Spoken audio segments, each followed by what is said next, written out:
成語畫龍點睛，意思是比喻寫文章或畫畫時，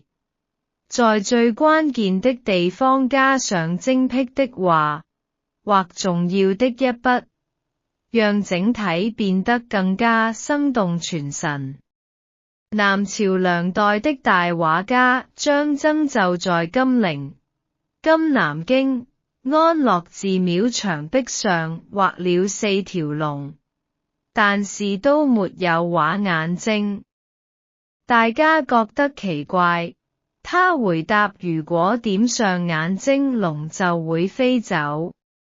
大家不信，他只好幫其中2條龍點上眼睛，結果立刻雷電交加，被點上眼睛的龍破牆飛上天空，沒點眼睛的2條還留在牆上。原意，畫龍之後加上眼珠，讓畫面變得生動傳神。比喻，寫文章、說話或做事時，在最關鍵、最重要的部分加上關鍵的一筆或一句話，使內容更加精彩、傳神或圓滿。例句：這篇演講的最後結語真是畫龍點睛，